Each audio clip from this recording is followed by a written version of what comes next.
what the number one challenge right now facing organizations is? To ensure the mental and physical well-being of their employees. That's number one. In the old days, that wouldn't even have made the top 10.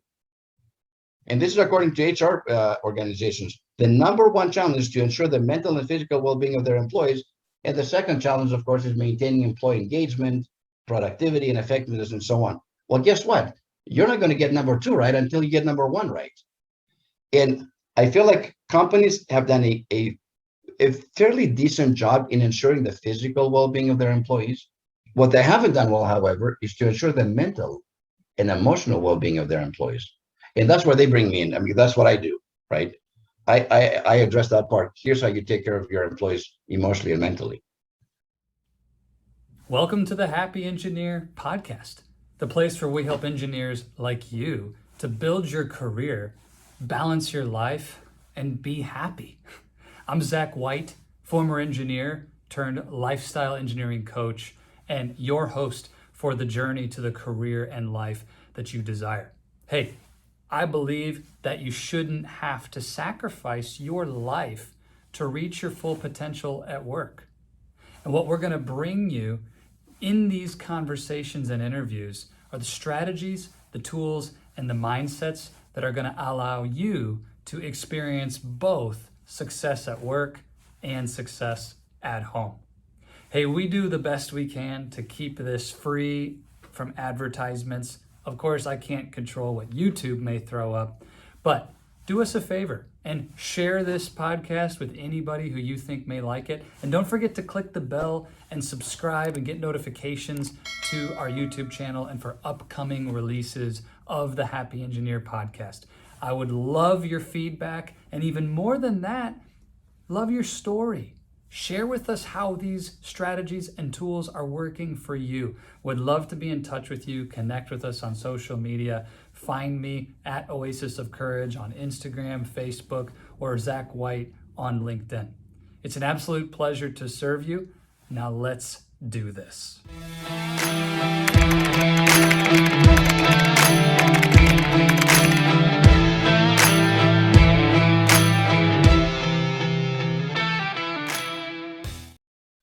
Welcome back, Happy Engineers. It's so great to be with you. And I am pumped to have a conversation with Dr. Elia, the happiness doctor.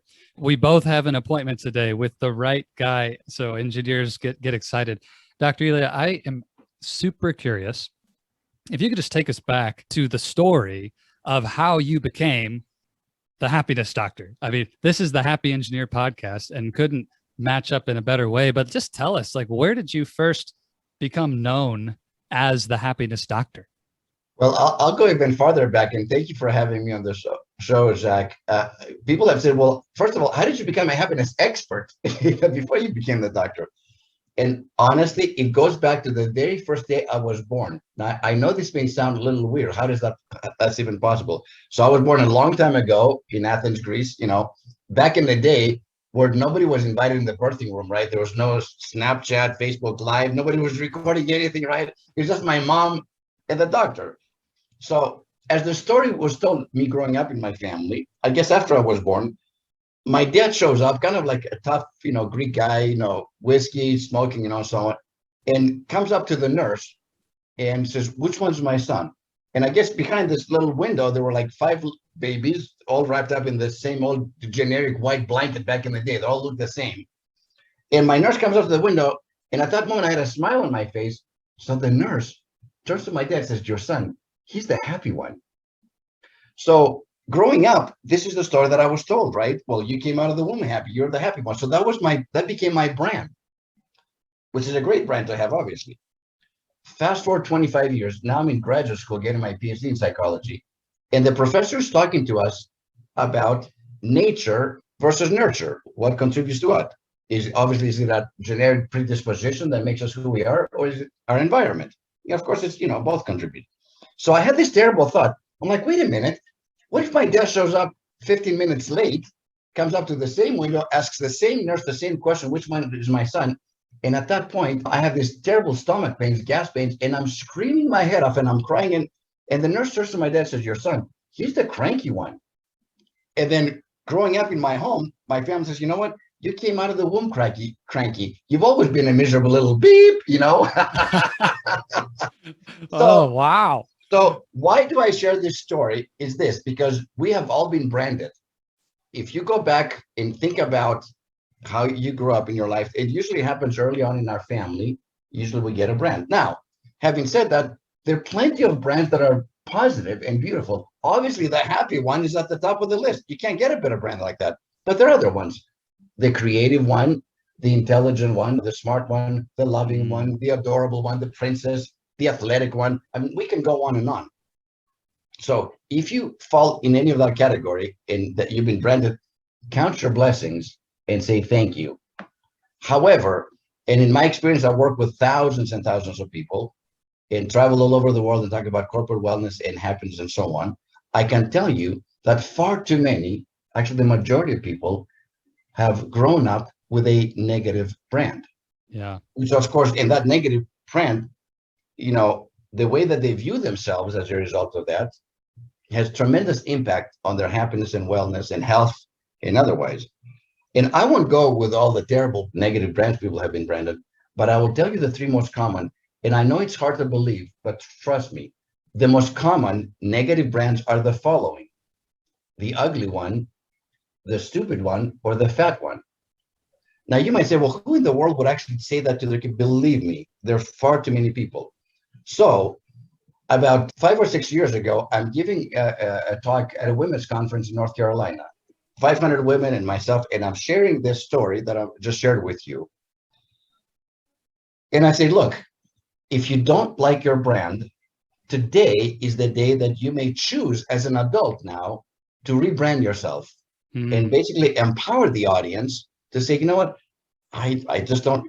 So out of the corner of my eye, this lady with gray hair in her 70s stands up and starts waving her arms. And she kind of throws me off because I'm like, I'm in the zone, right? I'm doing my thing.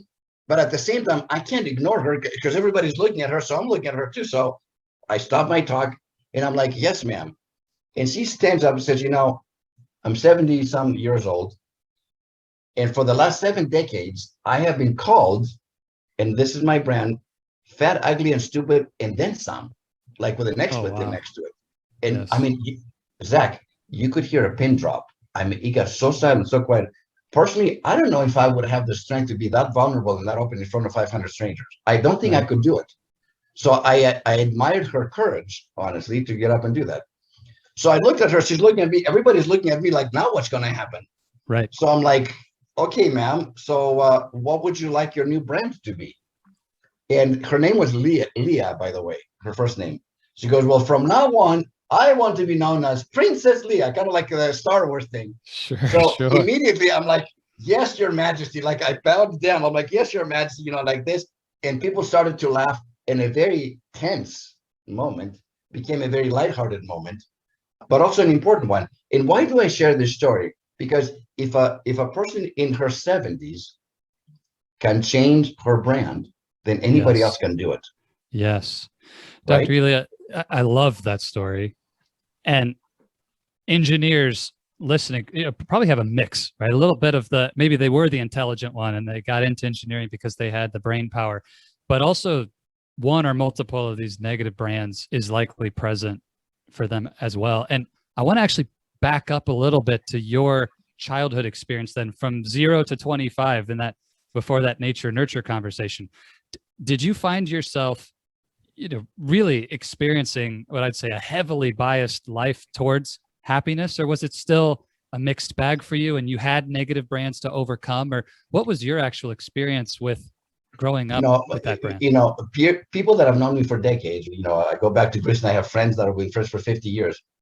They'll say, from the moment, from a little kid, you always had this happy disposition, like always saw the lighter side of things and had this positive attitude, like things work out. Now, that's not to say that I didn't get mad, I didn't get upset, I didn't cry, but for the most part, throughout my entire life, this is something that has come to me relatively easy.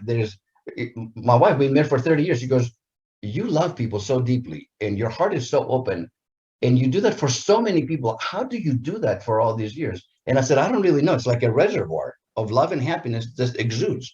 So, what you see is what you get. I'm not saying I've had a perfect life, and I've had my ups and downs and tragedies. Of course, I lost my parents young and so on. But for the most part, I believe in the goodness of people. I believe in, I feel like I've been given a gift because I spent the first half of my career as a clinical psychologist in private practice. I feel like I've had this gift that I can see people's potential before they can see it in themselves, and then help them to live to get that out and to see it. You know what I mean? So I feel like that's kind of relatively easy to me, I would say.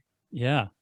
So if I was labeled the grouchy one, let's just pretend. So Zach, Yes. I was the baby to the left of you. Yeah. I was crying Crying, my right. eyes out, just being a grouch because my stomach hurt, or maybe I had no reason to cry at all. I just cried. Right. So if I grew up that way and maybe have lived an experience of life that really matches that, I have struggled with experiencing joy and happiness and love and fulfillment the way you described. You say happiness is a choice. And I love that. But the objection that pops in my mind is like, Dr. Elia, can I choose happiness and reach a level like what you have? Or is there no hope for me because I wasn't branded and born that way? I love your question. And although happiness is a choice is a great slogan and it looks good on books and so on and on social media and memes and so on, the other 50% of that story is, which doesn't get as much visibility, and maybe it's not quite as sexy or as exciting, is that happiness is a skill set. Wow. Yes, it's a choice, but it's a skill set, meaning that if you do certain things consistently in your life, you will definitely find happiness. But it takes work. Yes, if somebody was born the happy one or whatever, there's a certain predisposition towards happiness. Well, good for you. But most people are not like that. So we can learn how to be happy. We just have to do certain specific things continuously on a daily basis or a weekly basis and so on. And if you do those things, you'll definitely find happiness. Guaranteed. This is mind blowing, right? This is a whole new category for me. I love it. Happiness to most of us as engineers is one of our 8-color crayon box of emotions. And we wish we could color with it more often. But for a lot of our listeners, it's rare that we experience this true deep happiness. And to hear happiness is a skill set, there's work involved. It's like, okay, well, the natural next question for me as an engineer is, well, what's that? What is the work? How do you do that? So look, where do you begin? How do you get your head wrapped around this idea that it's not an emotion that is an effect of some mystical cause, but in fact, I can go be a proactive creator of that through my skills? Yeah, and my first book, 7 Paths to Lasting Happiness, that ended up becoming a #1 bestseller. You know why? It's not like I said something different that hasn't been said before. That Aristotle, 2,500 years ago, the great Greek philosopher, said happiness is the whole purpose and meaning of life, the whole aim and end of human existence. Like, what a statement. Huge. So people, if you look at the reviews on Amazon and so on, people have actually said, people that have known me, like, and I wrote that book from my heart, not as a PhD. So I wrote it so if you're 18 years old out of high school and you're starting your life for 85, you're going to get something out of it. You know what people have said? Like, Dr. Elia, yeah, it's a nice book. We like it, but it's not like you said something that Aristotle didn't say 2,500 years ago. But what we love about your book is at the end of every chapter, you have a couple points for the reader to ponder and to consider. You ask us a couple of questions to answer. But more importantly, the last part is what you call take action, right? Because that's where the magic happens. And that's why I say it's a skill set. I can talk about what other 7 paths to happiness: self-love, self-care, gratitude, forgiveness and self-forgiveness, finding your purpose, feeding your spiritual self, being of service and be kind to other people and having healthy relationships. Well, we all know that. Now the question is, how do you do that? And both from my experience as a psychologist and then as a corporate executive coach and so on, I take people like, yes, forgiveness is important. You know what's even more important is self-forgiveness. There's no greater act of self-compassion than self-forgiveness. And people say, okay, well, that sounds great, but I don't know how to do that. So I physically take them. This is how you forgive yourself, step by step by step. We all know that gratitude is wonderful. There's no quicker way to feel happy than to be grateful, because physiologically, you can't be grateful and depressed at the same time. You can't hold those space in your brain simultaneously. Sure. So Yes, having an attitude of gratitude. It sounds great. It matches. It's a great little slogan again. It's easy to be grateful when things are going well. I go the extra mile because I feel like, Zach, you and I and everybody listening, we're all graduates from the same university, which I call the University of Adversity. Mm. And the older you get, the higher the degree. When you're younger, you're in elementary school. You get older, at some point you have a master's degree, and then you have a PhD, and then you have, the older you get, when you got gray hair, you have faced so much adversity in your life. Now the question becomes, is it possible to be grateful in the midst of adversity? Yes. Is This it? is good. Right? I mean, that's a real question. Can we be grateful in the midst of adversity? And what I have discovered is this, that the most successful people in life and the happiest people in life don't have less adversity than you and I do. They have the same Yes. human frailties, same weaknesses. They make the same mistakes, just like everybody else, except that they do three things differently than the rest of us. Number one, they take personal responsibility, meaning this is on me. Nobody put a gun to my head to make that decision. I own this, right? So there's no victim mode. I own it. Number one. Number two, they learn from their mistakes. Just like Nelson Mandela said, he said, in life, either you win or you learn. There's no losing. As long as I'm either winning or I'm learning, there's no losing, right? So that's number two. And the third thing that they do consistently, which personally I think is even more important than the first two, is that they have the ability to let them go. Meaning that what happened last year, I'm not going to care to do this year. Or as a matter of fact, what happened last month, I'm not going to care to do this month. Or even what happened yesterday into today. And how do they do that? After they take responsibility and they learn their lesson, is they have the ability to forgive themselves and let it go. Yeah.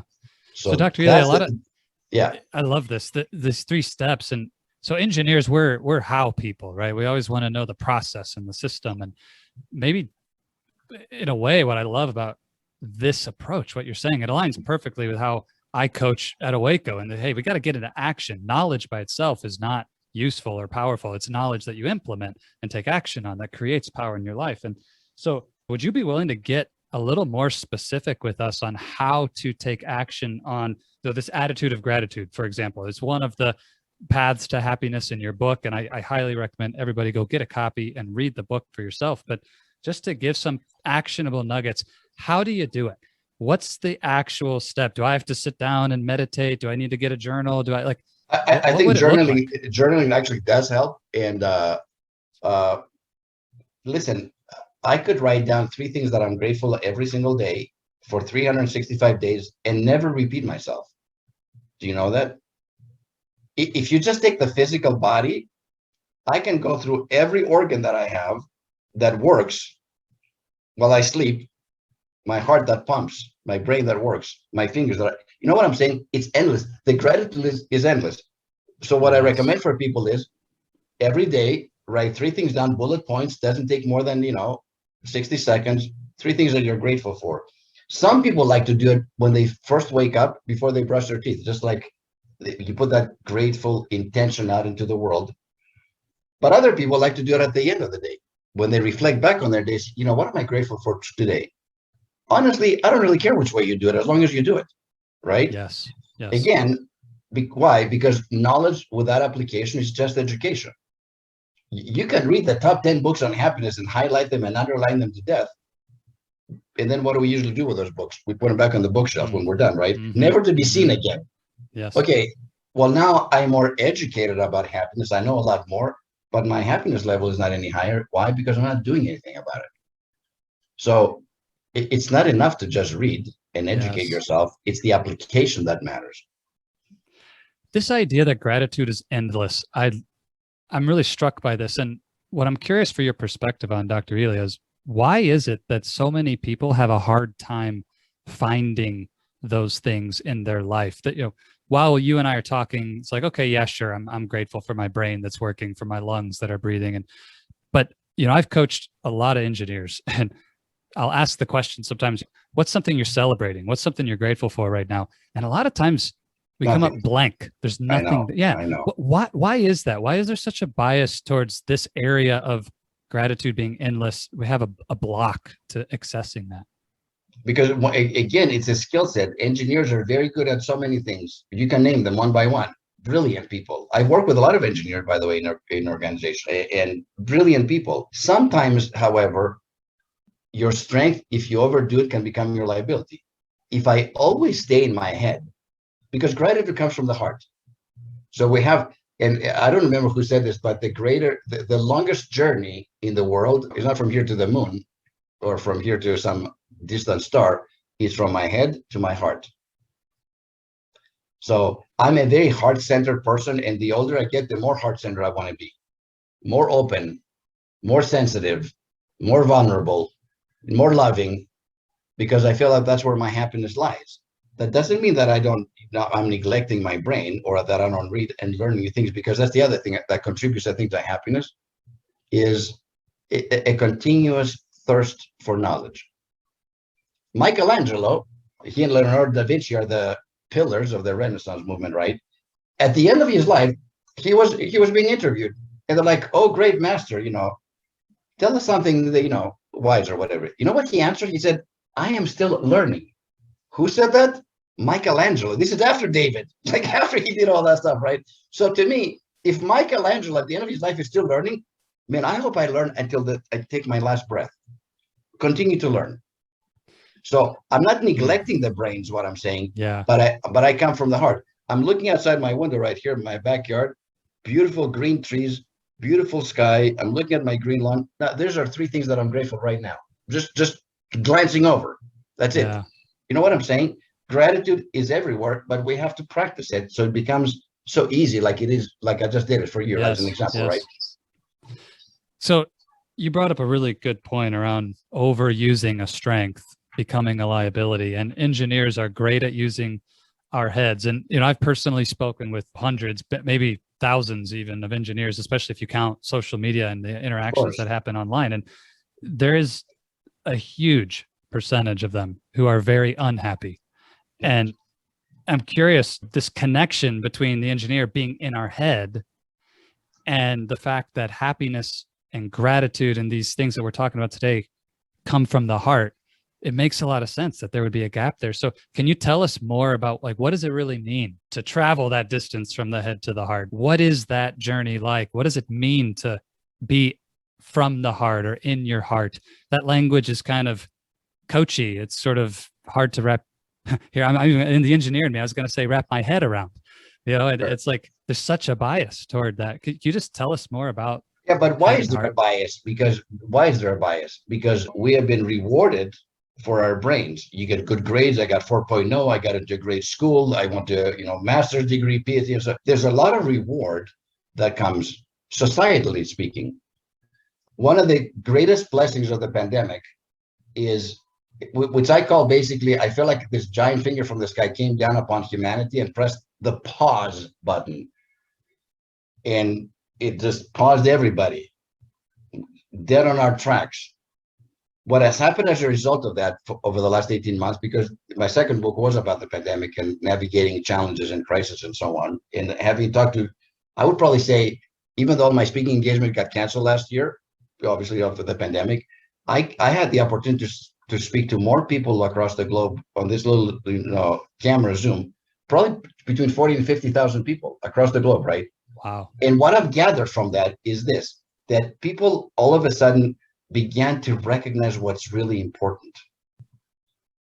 Not so much the achievements or the degrees or the raise or the position or the letters after my name, but really my connection with people that I love and care the most. And I think that's a wonderful thing. There's actually a spiritual awakening happening across the globe. And I'm not talking about here in the United States alone, India, Africa, South America, Europe, where people want to live their lives a little bit more mindfully, and they want to live their lives spending more time with people that they care about and they love.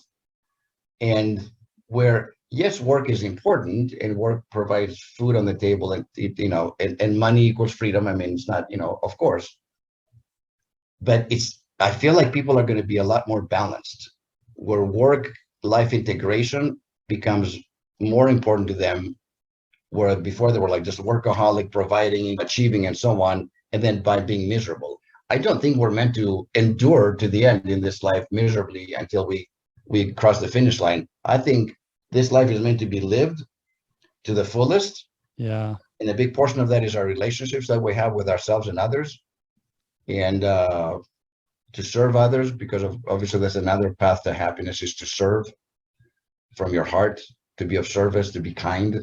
All these things matter, and they matter more now than they ever have before, ever. Yes, yes. Dr. Elia, you used a really key phrase that has come up before in this podcast and with other guests, that work-life integration. And one thing that I've seen, unfortunately, for a lot of engineers who I coach, is that the pandemic created some awareness of those things that are most important, but it's also created conditions where they're working more than ever and they feel more imbalanced than ever. And so can you talk a little bit about what you mean by work-life integration? Maybe how is it similar or opposed to the classic phrase of work-life balance, and just what we're facing in the world today? I just don't think, Zach, that phrase work-life balance is accurate. I don't think, because balance implies that it's like it's balanced. I don't think we ever achieved that. So I feel like just having that word out there, people feel like a failure. Well, I'm never going to have work-life balance. What I like about work-life integration is that it allows for some flexibility, right? And yes, there are people that have worked from home that are, because they don't have the 5 o'clock, it's time for me to get in my car and drive home, that they stay up and they work late into the night and actually are overworked. The more enlightened companies who monitor the computers say, I'm shutting your computer down at 5 o'clock. If I see an email from you at 10 o'clock at night, you'll be in trouble. Spend time with your family. Spend time on some self-care. Spend time, those are the enlightened leaders. And because I work a lot with senior leadership, a lot of HR directors and so on, when people started working from home and they're like, well, I don't know what they're doing. And because I don't see them, but I feel like I need to check in with them. I said, yes, you need to be checking in with your folks on a weekly basis, if not more frequently. But don't get on a Zoom call and say, Zach, how you doing? If you ask them like that, they're not gonna tell you the truth. Close the door, tell them, and lean into the camera and say, Zach, how are you really doing? And how's your family? And how's your loved ones?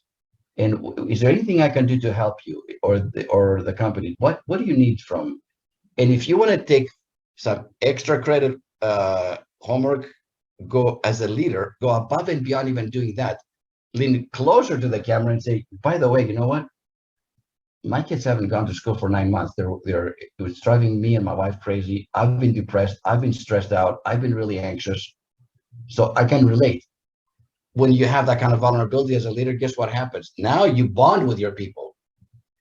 Because just asking how they're doing and kind of cold like that, you're not going to get any answer. People are not going to open up to you. So you have to walk the talk, be more open, be more vulnerable as a leader. And as a result, you create a more trusting relationship with your folks and your employees, and you'll see miracles happen.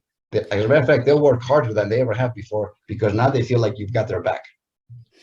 So for the engineer listening on the podcast, you didn't see Dr. Elia's body language during this. Go catch it on the YouTube channel if you want to revisit these couple of minutes, but really impactful what's happening here. And I also know a lot of people are going to say, hey, where are these enlightened companies that you're talking about, Dr. Elia? Like, it's not like that for me at all. My boss is completely, doesn't care. I don't feel like he or she has my back. We're being challenged to work even longer hours. We're being forced to work weekends. And like, maybe that experience you described is nothing like what the listener is experiencing.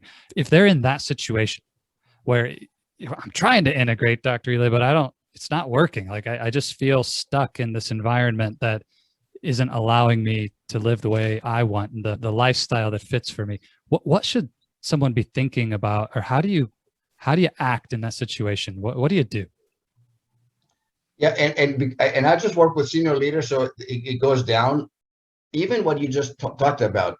Let's say you're asking your folks to work 14 hours a day because you have to shut down the manufacturing plant for 2 months because and you're behind.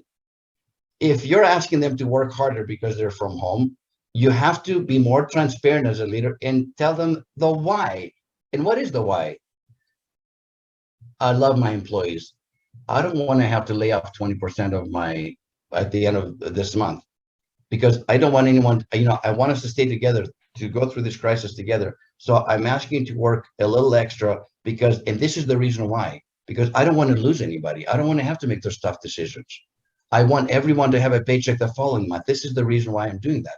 Not because I want to be greedy and I have to make billions of dollars. That's not the reason why. It's because I want to keep us all together until we get through this crisis, and then we can go back to some.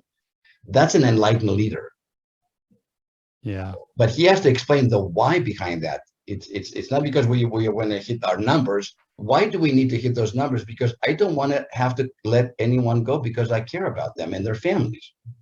Does that make sense? No? I love that. And what I'll even take it one step further for the listener, if you're not the leader and you don't know the why, ask the question. Yes. Right? Take that personal responsibility Dr. Elia mentioned earlier to say, if I'm being challenged to work and it's not fitting in my lifestyle, or the 12 and 14-hour days are creating a burnout in my life, step out of your comfort zone and have that conversation with your leader and say, hey, I want to be a part of this team and contribute and create value here, but what you're asking of me is creating a big conflict in my personal life. What's happening here? Why is this what we need to be doing? And go get that understanding, because I'm with Dr. Elia 100%. It's important for the leadership to be asking for the things that are actually needed. And I call those conversations, hot. And that's what I teach when I do my seminars and my retreats. I teach hot communication, which is honest, open, transparent. Honest, meaning that, and if you come from the hard place, again, it's like, I think most people will say, you know what, this is causing me a lot of stress in my home, and it's not sustainable. Do you know what the number one challenge right now facing organizations is? To ensure the mental and physical well-being of their employees. That's number one. In the old days, that wouldn't even have made the top 10. And this is according to HR organizations. The number one challenge is to ensure the mental and physical well-being of their employees. And the second challenge, of course, is maintaining employee engagement, productivity, and effectiveness, and so on. Well, guess what? You're not going to get number two right until you get number one right. And I feel like companies have done a fairly decent job in ensuring the physical well-being of their employees.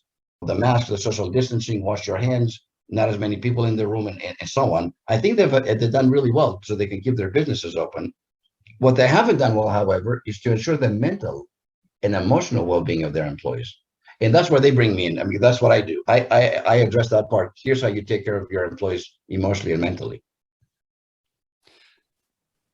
Dr. Elia, the idea of mental health is, for a lot of engineers that I work with, something we really don't spend a lot of time on. Like, what does it mean to take care of my mental health? Can you just, at a high level, if you were stepping in and coaching an engineer to understand what is mental health really, how would you?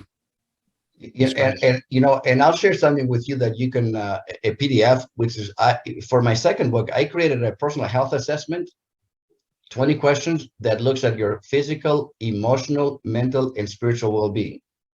And it really takes like 2 minutes to take, but it gives you a plethora of information. By the way, I take this personal health assessment myself on the first day of every month, myself. It's almost like a checkup. You go, you grab your pulse. How am I doing? And those 20 questions, your answer from a scale of 1 through 5. 5, I'm doing excellent. 4, very good. 3, I do it sometimes. 2, rarely. 1, nothing, never. Now, if you score yourself 4s and 5s, pat yourself on the back and say, man, I'm doing great. If you score a 3 in any of those questions, by the way, 3s are normal. 3s means I'm doing it sometimes, but there's room for improvement. Okay. But if I score a 1 or a 2 in any one of those questions, those are red flags, because those are definitely detrimental to your health and to your happiness. So those I would take seriously. And that's how I do it. I just don't want to have any 1s and 2s. If I have 3s, that's fine. That's normal. And 5s are almost like perfection. They're very few. If I can be between 3s and 4s, I'm doing really well. And Wow, and I can share to, that with you, and you can put, honestly, yeah. I've shared that with tens of thousands of people across the globe. So use it, share it with your audience, and have them take it. It takes 2 minutes, but it gives you a snapshot maybe physically I'm taking care of myself better, but mentally and emotionally I'm not this month. Or maybe, Yes. I'm pretty sharp mentally and I'm taking care of, but I've neglected physical, I'm not sleeping enough, I'm not getting enough exercise, my diet's not good, whatever. It just gives you an idea of where you're at. That's all. It's your own personal self-assessment. It's not a test. It's not like you pass or fail. You don't have to share it with anybody. It's just information for yourself. Yeah, thank you so much for this offer. And for the listener, we'll definitely put a link to this PDF in our show notes and make that available to you. And what I also love, Dr. Elia, is that you said, even for yourself, the creator of this list, you're checking in every single month. Every month. And this is an area as systematic and process oriented as engineers are. It's something I see over and over again, that the recognition that one set of questions, one check-in, one session with a coach is not the end game. It's about this rhythm of self-assessment and constant improvement, which we do all day at work in our jobs. We get paid to come up with these consistent, never-ending improvement projects and always making things better in engineering. And then we don't take that same mindset into our life. And I really love that, just to say, hey, whatever it is, if it's Dr. Elia's 20 questions, if it's something else, that you have a rhythm of constantly looking at your work-life integration, your happiness, your mental health, and consistently checking up and then taking action based on what you see. And basically, you're tweaking stuff. I mean, it's not like I'm not saying that major personality overhaul. I'm not saying 20 areas of my life I have to do. No, pick one, maybe two for this month. It's okay. I'm going to focus a little bit more consciously and mindfully in these areas because I don't want them to be ones or twos. I got to move at least sometimes. I'm doing this, if not more often, right? This is great. If you think about it, these are, we're talking about micro habits. So yes. if I do something differently today and I'm consistent over the course of the next 365 days, I'm going to be in a completely different place. And that's just changing one thing. And I can give you a practical, real example for myself. Prior to the pandemic, I used to walk 3 days a week for an hour, 3 miles and so on, because I got gray hair and I need movement. It's something that I have to do. Well, as my own stress level increased, and I had taken my family, extended family, clients, friends and so on, I realized that's not enough. So since last April, we're talking about it 14 months ago, I've started to walk every single day, 7 days a week, no matter what. And what's happened is it went from something that I have to do to something that I want to do because I've seen the benefits. I feel like I'm healthier now physically than I was 15 years ago.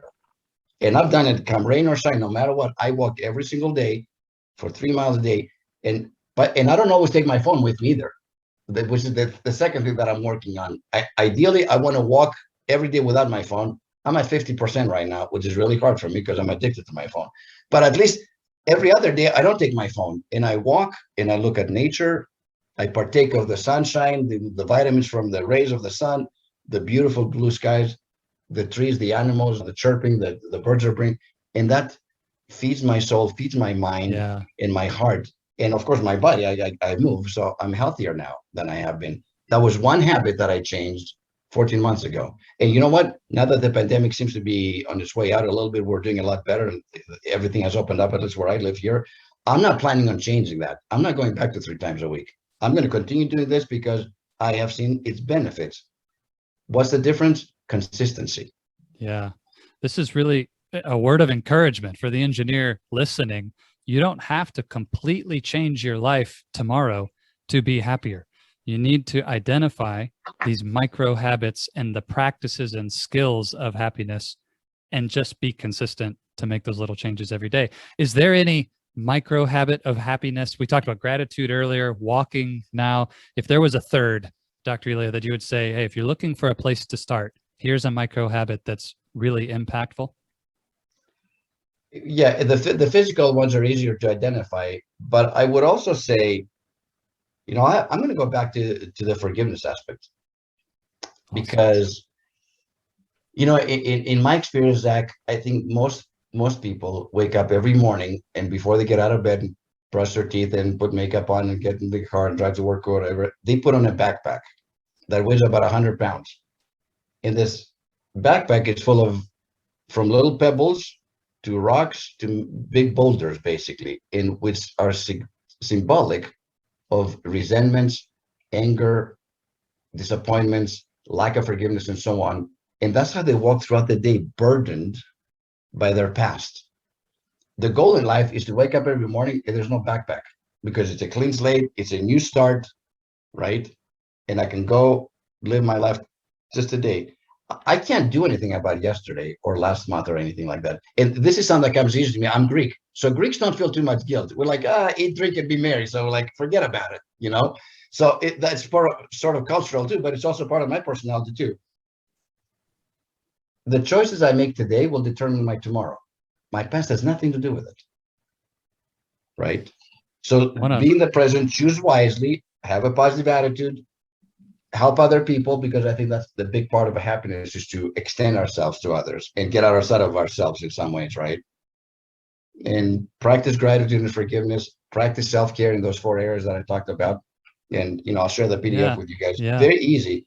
But again, what are you doing about it? This picture of the backpack is really powerful. I want the listener to go ahead and put that in your mind's eye and recognize that even today, right now, listening to this conversation, odds are really, really good that you're carrying a heavy burden. And how heavy is your backpack, right?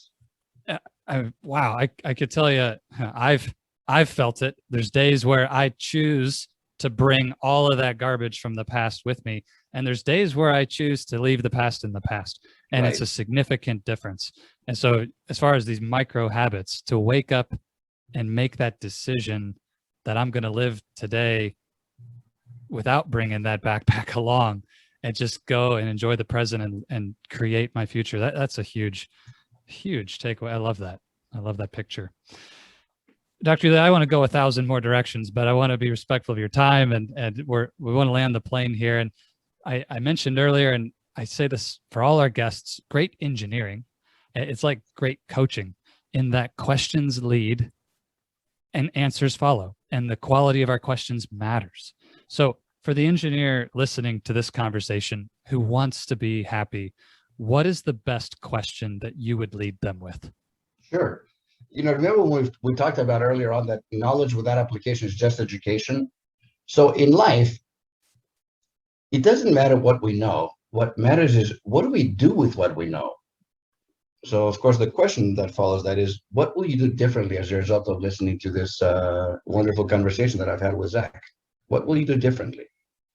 And the last statement, which is not a question, is, and this is my biggest download from the last 18 months, is this: do not procrastinate your happiness. Meaning, don't wait for when I get a raise, or when I retire, or when the kids leave the house, or when we go on vacation, or when I'm in the right relationship, or when. Forget all the whens. There are no guarantees about anybody that we're going to be here next month. So live your best life now, live your happiest life now, and remember that it is a skill. Yes, it's a choice, but it's also a skill set. That's amazing. That's amazing. What will you do differently as a result of this conversation, as a result of what happened to you this morning, as a result of what you learned yesterday? What will you do differently? I love that. And don't procrastinate your happiness, engineers. Let's take action now. Go practice the skill set and make the choice. Dr. Elia, thanks a ton for being here. I know that people are going to want to hear more from you and get connected with you. So can you share with us, what's the best way to get more from the happiness doctor in our lives? Yeah, please connect with me on LinkedIn and share that we met on Zach's podcast, Elia Gourgouris, the happiness doctor, on LinkedIn. That's one place. And the other one, if you want to know what I do in my programs and my coaching, is go to dreliagourgouris.com. And that's my website, and you can find whatever you need over there, my contact info and so on. Awesome. I can't say enough, about just how great Dr. Elia's content and his as a person and a leader in this space. The first time we ever talked, it was just supposed to be a quick 5-minute introduction, and Dr. Elia just wisdom bomb after wisdom bomb around life and this idea of how to create something amazing that leads to our happiness and fulfillment. So again, for engineers listening, go look this guy up, buy the book, and just start taking action and making that choice. Dr. Elia, thank you again so much for your time today. It's really been a pleasure. Thank you, Zach. It's really been a pleasure with me too. You have a delightful countenance and a brilliant mind. And I do so many podcasts, as you know, on a weekly basis. it's always the interviewer, the questions you ask and how it flows that makes my life enjoyable. So I loved being on your show. Thank you. Oh, you're welcome. Let's do it again sometime. You got it. Hello, my friend. Zach White here again, and I wanted to let you know that's all we've got for this episode of the Happy Engineer podcast. Thank you so much for investing your time with me today. It is an absolute pleasure to be able to bring you this content. Just as a reminder, it would be amazing if you would subscribe and share this episode with any other engineers you know who may benefit from this. And if you're like me, I hope that you'll take some notes and, more importantly, take action. In our audio version of the podcast on Apple Podcasts and any place that you go to find podcasts, there's a little more content from me about this episode in the debrief. If you really want to hear about how to put this into action, I'd encourage you to go grab that. But thank you for joining us for the video version of our interview today. And again, can't thank you enough for helping us to get the word out about the Happy Engineer podcast and what we're doing. If there's any way we can serve you, would love to do that. Go find us at oasisofcourage.com or reach out to me on social media at Oasis of Courage. And don't forget again to subscribe and click the bell to have notifications of upcoming releases of new episodes of the podcast. As always, I want to leave you with this. If you stay in your comfort zone, you're not going to grow. So let's crush comfort, create courage, and let's do this.